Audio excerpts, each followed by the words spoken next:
இன்றைய தினம் நாங்கள் கிளிநொச்சி உளவள சங்கத்தினுடைய ஏற்பாட்டில் பொதுமக்களுக்கு பால்நிலை சமத்துவம் தொடர்பான ஒரு விழிப்புணர்வு கருத்தரங்கொன்றை செய்வதற்கான ஒரு நிகழ்வை செய்து கொண்டிருக்கின்றோம். குறிப்பாக தெரியும், இந்த பால்நிலை சமத்துவம் என்பது ஒரு முக்கியமான ஒரு மனித உரிமை பிரச்சனையாக எங்களுடைய பிரதேசங்களிலே காணப்படுகிறது.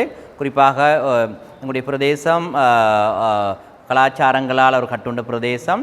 இந்த பிரதேசத்திலே ஒரு ஒரு ஒரு பாரிய பிரச்சனையாக சமூகத்திலே ஆண் பெண் சமத்துவம் என்பது ஒரு பிரச்சனைக்குரிய விடயமாக இருக்கிறது. அதை எய்துவதில் பல்வேறு தடைகளும் காணப்படுகிறது.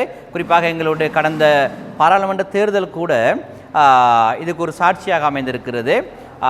இன்றைய காலகட்டத்திலே பாராளுமன்றத்திலே ஓரளவு எண்ணிக்கையில் கூடிய பெண்கள் இருக்கின்ற நிலையிலே வடமாகாணத்திலிருந்து கூட ஒரு பெண் பிரதிநிதித்துவம் இல்லாத ஒரு நிலையில் இங்கு நாங்கள் பால்நிலை சமத்துவத்தை எய்துவதிலே எங்களிடத்திலே பாரிய சிக்கல்கள் காணப்படுகிறது. ஆகவே சமூகத்துக்கு இந்த பால்நிலை தொடர்பான பால்நிலை சமத்துவத்தை எய்துவதற்கான ஒரு ஒரு ஒரு விழிப்புணர்வை நாங்கள் வழங்குவதனூடாக எதிர்காலத்திலே நாங்கள் பால்நிலை சமத்துவத்தை இந்த பிரதேசத்திலே கட்டியெழுப்பக்கூடியதாக இருக்கும். குறிப்பாக எங்களுக்கு தெரியும், இது ஒரு மனித உரிமை சார்ந்த பிரச்சனை. குறிப்பாக ஆண் பெண் சமத்துவம் என்பது ஒரு மனித உரிமை சார்ந்த ஒரு பிரச்சனை. ஆகவே நாங்கள் பல்வேறு சமத்துவங்கள் கதைக்கின்ற இடத்தில் முதலாவது கதைக்கப்பட வேண்டிய ஒரு சமத்துவம் பால்நிலை சமத்துவம் ஆகும். ஏனெனில் பால்நிலை சமத்துவத்தை அடைவது எங்களுடைய நாட்டில் இருக்கின்ற அரசியல் அமைப்பினுடைய ஒரு ஏற்பாடாகவும் காணப்படுகிறது. சட்டங்களிலே பால்நிலை சமத்துவம் தொடர்பான பல்வேறு ஏற்பாடுகள் காணப்பட்டிருந்தாலும் சமூகத்திலே அவ்வாறு நிலையை நாங்கள் காண்பது குறைவாக இருக்கின்றபடியால் பொதுமக்களுக்கும் சமூக நிறுவனங்களுக்கும் பால்நிலை தொடர்பான விழிப்புணர்வை ஏற்படுத்துவதனூடாக மட்டுமே இவற்றை நாங்கள் இவற்றுக்கு ஒரு தீர்வை காணலாம் என்பது என்னுடைய கருத்தாக அமைந்திருக்கிறது.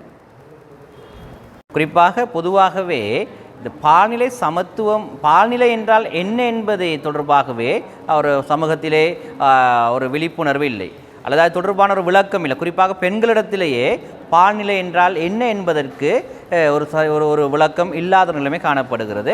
அதனிருந்து இந்த பால்நிலை சமத்துவத்தை எய்துவதில் ஆண்கள் மட்டுமல்ல பெண்களுடைய பக்கத்திலும் சில குறைபாடுகள் காணப்படுகிறது. பெண்களை ஆதரிக்காத ஒரு நிலைமை காணப்படுகிற ஒரு நிலைமை நாங்கள் பார்க்கின்றோம். ஆகவே இந்த பால்நிலை சமத்துவம் என்பது ஒரு பொதுவான ஒரு எண்ணக்கருவுடன் சமூகத்தினால் சமூகத்துக்கு செய்யக்கூடிய ஒரு விடயங்கு. சமூகம் என்பது ஆணையும் பெண்ணையும் உள்ளடக்கியது. ஆகவே ஆண் பெண் இருபாலாரும் இணைந்து செயற்படுவதனூடாக மட்டுமே எங்களுடைய சமூகத்திலே இந்த பால்நிலை சமத்துவத்தை நாங்கள் அடையக்கூடியதாக இருக்கும்.